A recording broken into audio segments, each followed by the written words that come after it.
Thank you very much.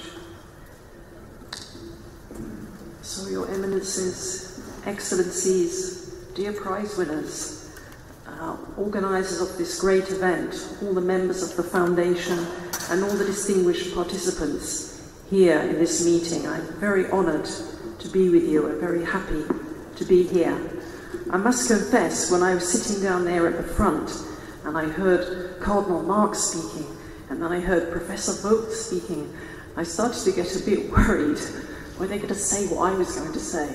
But no, of course, Catholic social teaching is much greater than that. Though I have to admit, it made me think of a joke, and I wanted to tell a joke because we British, we're not as intelligent, as well-read as the Germans, okay? But we're much more uptight than our American cousins. So telling a joke is the way to deal with a situation when you give a speech, So I was thinking about the jokes that my nephew used to tell me when I used to ring him up from Rome. And most of the conversation consisted of him telling me his latest jokes that he had got hold of. And there were a whole series which began, there were 2 cows in a field and then something would happen. So this particular one I was thinking about as this conference was going on goes, there are 2 cows in a field. One says to the other, moo. The other says, I was going to say that. So anyway, gladly, I don't think anybody's actually said exactly what I was going to say, so that's very good. So over the last couple of years, talk about artificial intelligence taking over for us and the rise of the robots has moved from science fiction into the news and contents pages of major newspapers. Therefore, although we have been experiencing, to a greater or lesser extent, the emergence of digitalization over the last 20 or 30 years, it's not a surprise that it is this year that the Centesimus Annus Foundation wanted to think about digitalization and what Catholic social thought can say in a digital age. We sense that digital technology or information and communication technologies are entering a new phase with a new level of impact on human life. Now, the idea of a digital age captures this sense of an all-encompassing environment created by digital technology and to which we need to respond, as we always respond to our environment. And we will come back to that in a moment. But the idea of a digital age also has the sense of a historical period. And it is the invitation to look at things from a historical perspective with which I would like to start.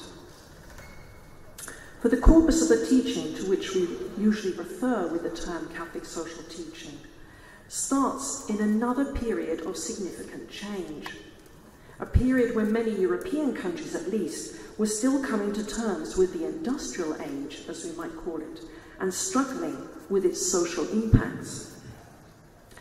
The previous social order, the industrial order, based on mutual relations between landowners and peasants, an economy in which agricultural work predominated, had been breaking down for decades, with workers migrating to industrial areas to find work and a new life. Here they found new opportunities. Sometimes they started to earn income for the first time, for instance, and to experience the new possibilities that this offered them. But they were also faced with new problems, as we know: social insecurity, poor housing, and unsanitary conditions. The human cost of the Industrial Revolution was high, and strikes and industrial unrest in the period immediately before Rerum Novarum came out had brought the issue to a new level of consciousness. It is no surprise that when Rerum Novarum was promulgated, its main focus of concern was the worker.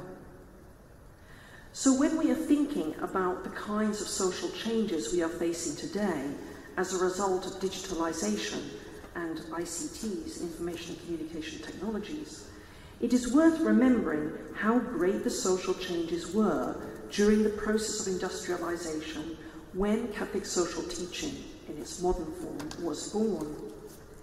The experience of time, for instance, went through a fundamental change from natural and organic rhythms with periods of intense work at certain times of the year and others when little work was done.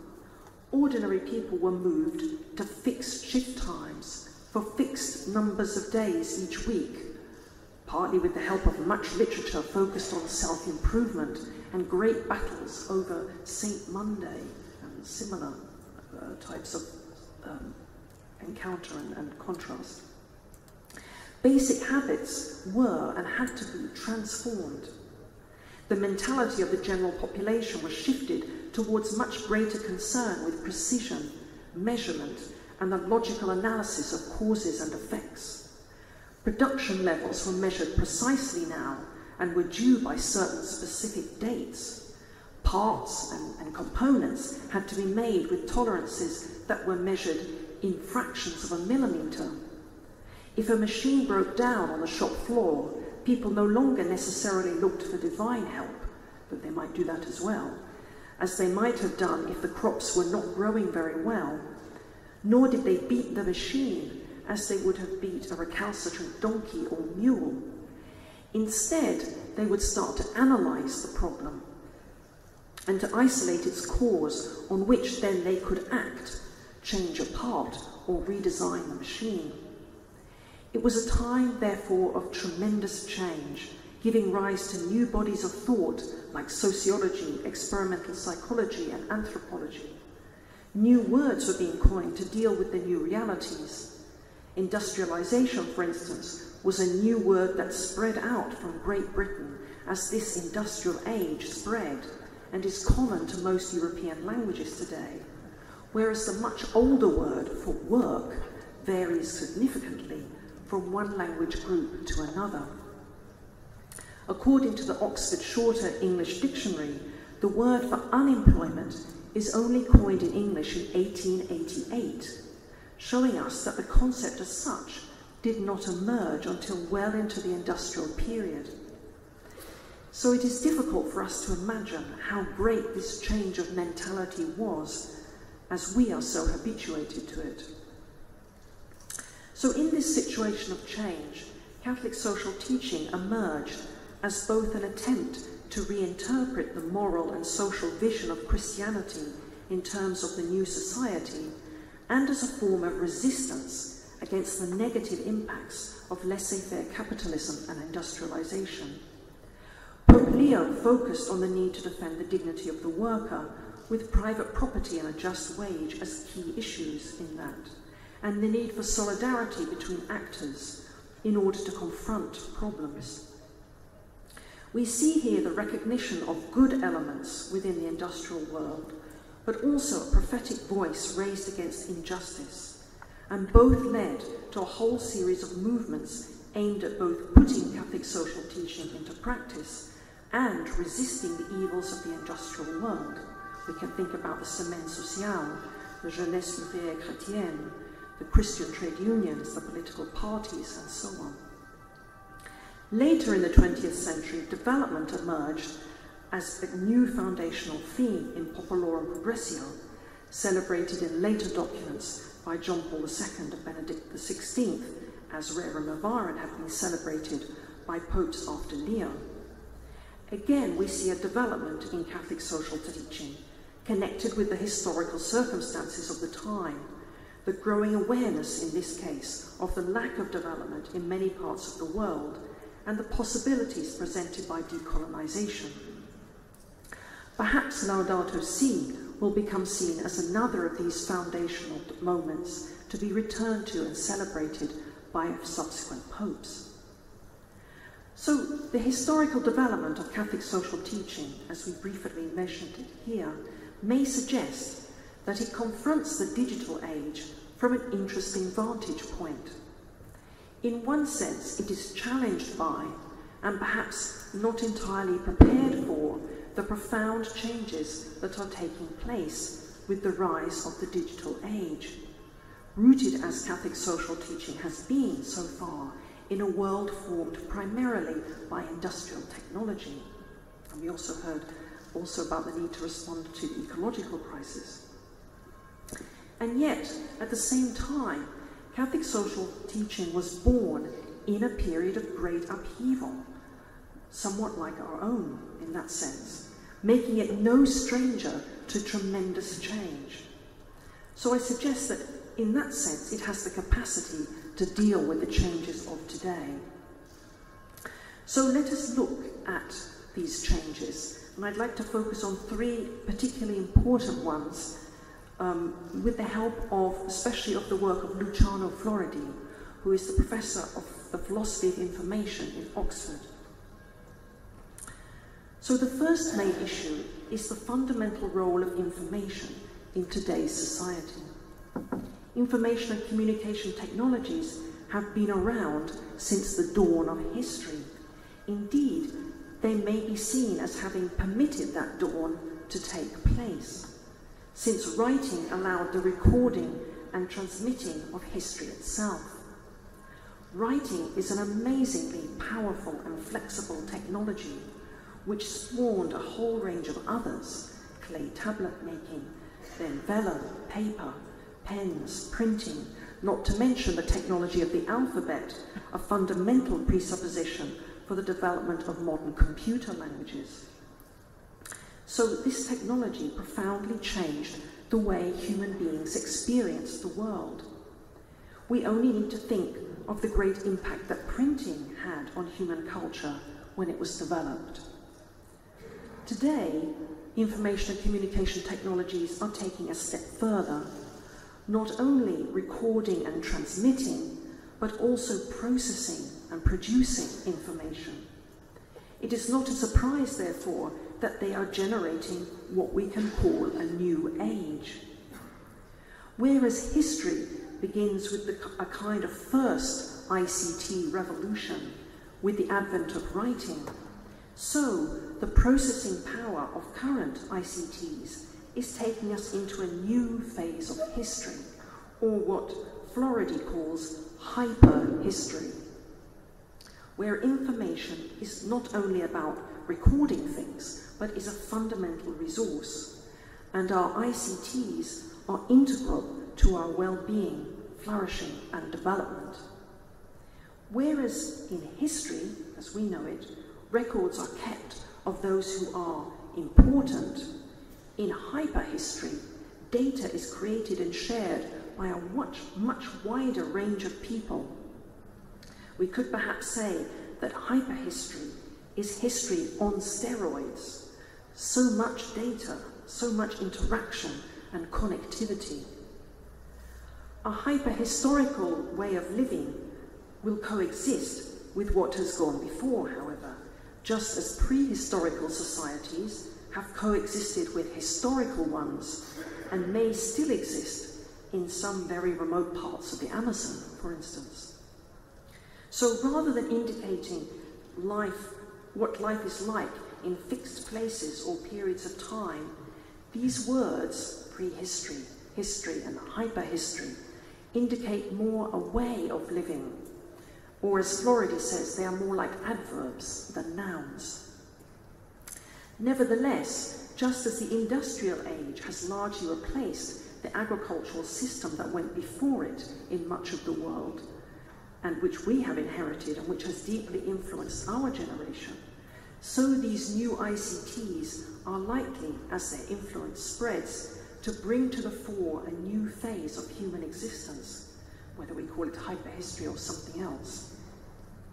We already have, as we know, young people born after 2000 in many countries, sometimes called the Generation Z, who only know life with smartphones and social media, and we ourselves are concerned about the digital divide and discuss whether there is a right to access to the web. So our second point then is, what kind of world is emerging from these changes? Now Floridi calls it the Infosphere, using a word coined in the 70s that plays on the idea of biosphere.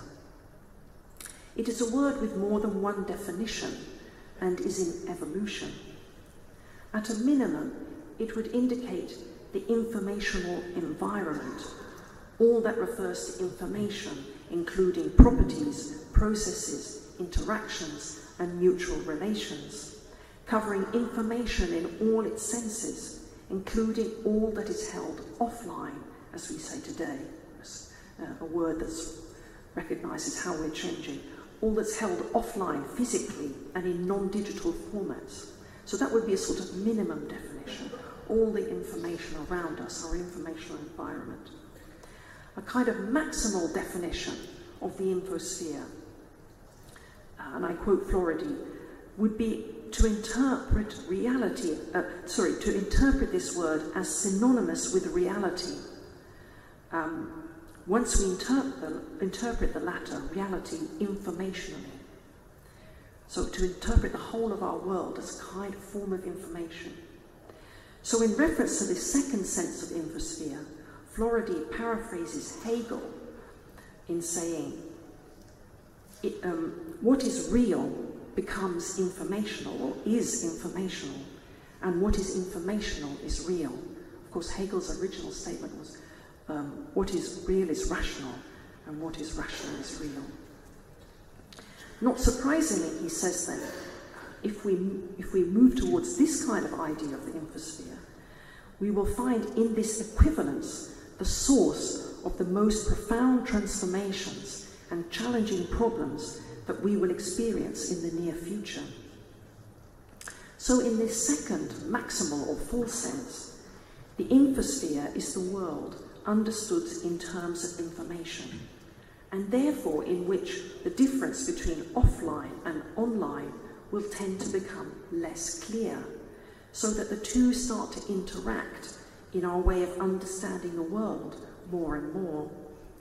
We already have Google Maps and global positioning systems that we connect to in order to know where we are, fridges that identify what is in them and remind us when food needs using up, and wearable technology that tells us when to exercise or take medicine.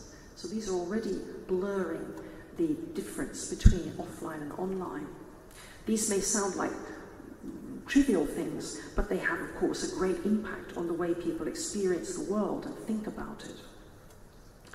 So a third issue about these changes occurring in the digital age, the most important for us, would be what is happening to the way we understand the human person in the midst of all these changes. Just as the Industrial Revolution caused us to start thinking about ourselves and our world more in terms, in that case, of precision and cause and effect chains, so living in the infosphere will be likely to encourage us to see ourselves as informational beings or informational organisms, which Floridi abbreviates to inforgs. Now, we should not think of this word inforg as something like a cyborg, a kind of synthesis between the human being and technological components, a sort of bionic man. But we should think rather as a way of understanding and developing, because we are living in a different environment, one where ICTs are a crucial part, not merely enhancing or augmenting our lives, but providing us with new spaces and gateways into them. However, these spaces, as highly artificial, are also extremely malleable and especially open to the purely commercial use of human beings. We may start to lose the individuality of each person, and this individuality we should note here as a great achievement of the influence of Christianity on human culture, especially in the West. This starting to see ourselves or seeing others as no more as a type, a bundle of characteristics that puts us in a certain category, a type of customer, a type of worker, and so on. In a culture where proxies like your LinkedIn profile or how many likes you have take the place of real things. So, what about Catholic social teaching in this digital age, therefore? As Pope Francis has recently said in Laudato Si', we need to develop a new synthesis in fidelity to our own identity and the rich deposit of truth which we have received from Jesus Christ. reflecting on these issues in fruitful dialogue with changing historical situations. I think in fidelity to the identity of Catholic social teaching, therefore, there are three main ways in which we need to search for the synthesis the Pope is calling us to. First of all, we need to engage with the situation we face, promoting the use of these new means where they help human beings, as was done in the industrial period. So information here is a fundamental new resource for us. So what can we do with this? Well, one area that might be interesting to reflect on for a moment is the way that attitudes to private property are influenced by the role of information in our society. Digital information assets need to be actively protected if they are not to be shared, since they are naturally non-rivalrous, non-excludable, and can be reproduced at practically zero cost. Information has many aspects of a public good. As assets become more and more digital, therefore, people are finding it harder to recognize property rights in them, even if legal systems protecting intellectual property may still make it illegal to copy or use them without permission or payment. Although there may be a problem here, of course, of inadequate respect for laws, the main issue we may think about is that it is harder to recognize private property in something that is so easily shareable. Now, on the one hand, private property is a particularly important issue for Catholic social teaching, a key issue for Rerum Novarum, which we already mentioned, as it is connected with working people having the securities to support a family. This document also rightly identified the threat of communism and the subsequent history of the 20th century demonstrated the validity of this in a terrible way. However, as we know from Catholic social teaching, private property has a social mortgage and is ultimately oriented to the universal destination of goods. Of course, this is the principle of Catholic social teaching, the universal destination, not the private property. Or it's oriented to the common good, as Laudato Si has recently forcefully pointed out. Indeed, in the society of today, the more immediate problems we face, often emphasized by Pope Francis, are the enormous inequalities that lead to the exclusion of the poor from access to the goods they need. So the experience of dealing with assets that are so easily shared creates the possibility for the social aspect of private property to come more to the fore, to be more easily seen and experienced, and for new relationships between private property and the shared use of goods to emerge. Now, another issue that might follow on from that one, and which is mentioned also in Laudato Si in a slightly different way, is the promotion of cooperative forms of organisation of business. Co-ops, of course, have been a form of socio-economic organisation that Catholic social teaching has favoured throughout its history. And today, digital systems could favour co-ops and collaborative forms of working. Yet, as one of the journalists of the Financial Times, Margaret Heffernan, recently wrote, the so-called sharing economy has not shared anything. Maybe a slightly strong statement, but there's something here in this. A professor of the New School in New York, Trevor Schultz, in his 2016 book entitled Overworked and Underpaid, provides examples of taxi cooperatives in Europe and the US that have designed their own apps to provide work for the drivers who own the co-op. Now, in a world where the big name among such services is Uber, which, as we know, has been fighting court cases around the world to argue that its drivers are not its employees, these examples are particularly important and worthy of our interest. A few days from now, you may know, Twitter shareholders will vote on whether to transform the company into a co-op owned by its users. And even if it does not seem likely at the moment that the motion will pass, the fact that it is on the agenda of the annual general meeting is significant. So a final point I would mention under this first issue for Catholic social teaching of engaging would be the use of digital services to mitigate climate change. We've been talking about climate change already today, of course. This is a tricky point because these services, digital services, create emissions which are already more than those of the aviation industry and are set to increase. However, the Climate Change Group's report, SMART 2020, indicates that by that date, 2020, if used properly, and of course this is a big if, information and communication technologies could reduce emissions many more times than they produce. As the Climate Change Group says, the information that ICTs can give us will make climate change visible.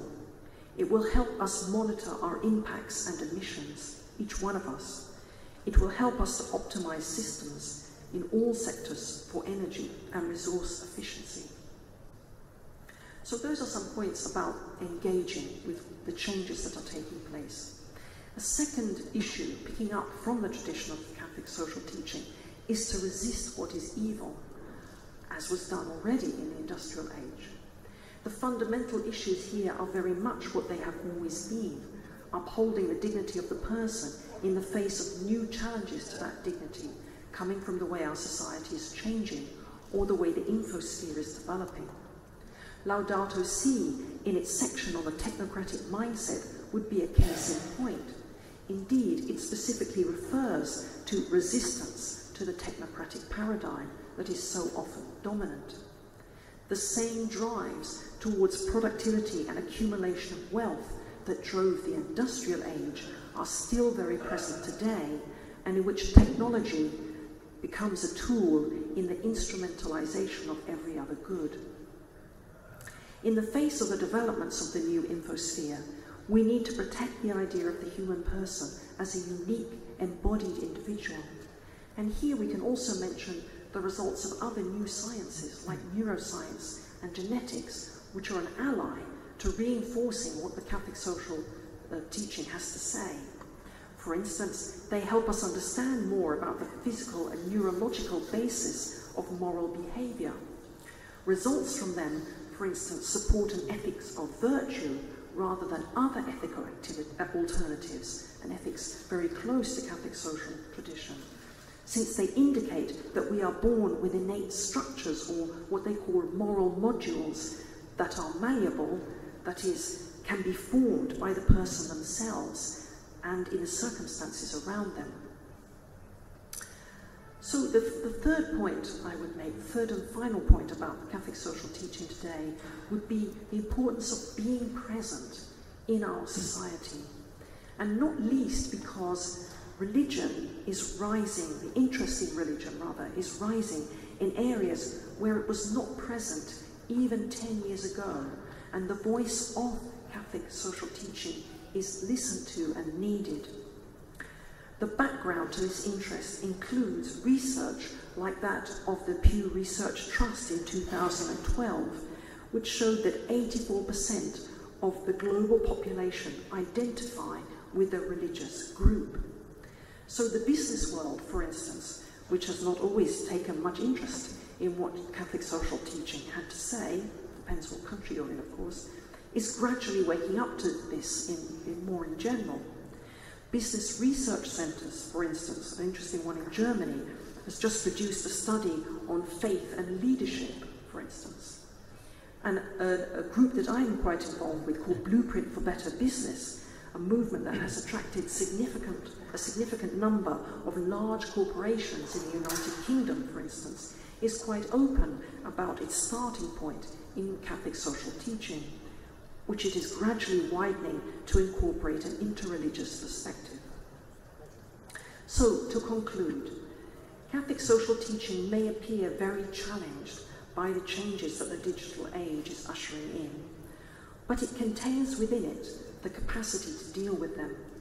Indeed, many of the articles today on artificial intelligence and the robots are concerned just as much about the ethics, meaning and purpose of these technologies as they are with their technical prowess. Our industrial age, with all its strengths, has produced technologists who are capable of producing many technical resources, but it has not produced a similar level of ethical reflection. There are gaps in our systems of education and in our public discourse, and people are looking for bodies of thought and voices that can fill them. Although the challenges to Catholic social teaching are great, we may find that it is in the digital age that it comes really into its own.